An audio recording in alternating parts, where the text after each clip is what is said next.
अस्सलाम वालेकुम। ख़वातीन और हज़रात, प्यारे दोस्तों, आज ईद उल फितर का तीसरा दिन है। आज मेरी नज़रों से एक ऐसी इम्पोर्टेंट तहरीर गुजरी जिसको मैं पढ़ रहा था, तो मैंने सोचा कि यकीनन मुझे इस तहरीर को आपके साथ भी ज़रूर शेयर करना चाहिए। मेरी इस बात को आखिर तक जरूर सुनिएगा, इसमें बहुत बड़ा मैसेज है। हमारे एक अजीम ड्रामा राइटर दानिश्वर गुजरे हैं, बाबा जी इशफाक अहमद साहब।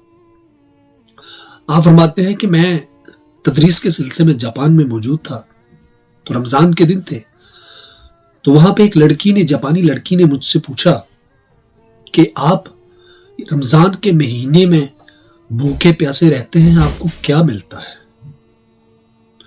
तो बाबा जी इशफाक अहमद फरमाते हैं कि मैंने उससे कहा कि रमजान सिर्फ भूखे प्यासे रहने का नाम नहीं है।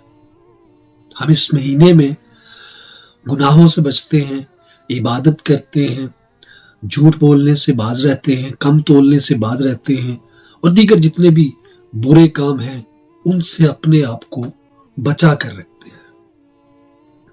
यह सुनकर वो जापानी लड़की बोली कि आप तो बड़े खुश नसीब हैं, आपके तो मजे हैं कि आपको सिर्फ रमजान का एक महीना इन सारी चीजों से बाज रहना पड़ता है, हमें तो पूरा साल ही इन तमाम बुराइयों से बचकर रहना पड़ता है।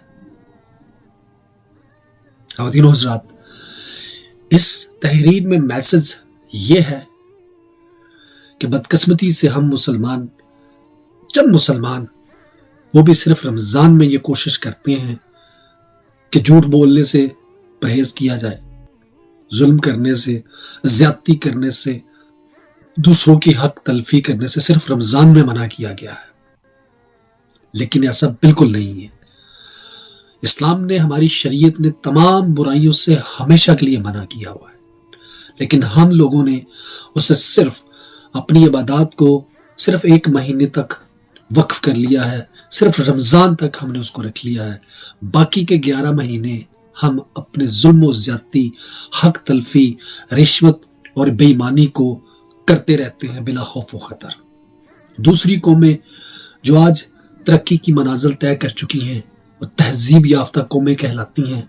उन्होंने असल में इस्लामी तालीमात पर अमल किया और कामयाबियां समेटी। मैसेज यही है कि 12 महीने हमें अपने दीन की और अपनी शरीयत की इबादत और पाबंदी करने का हुक्म है। अल्लाह हाफ़िज़।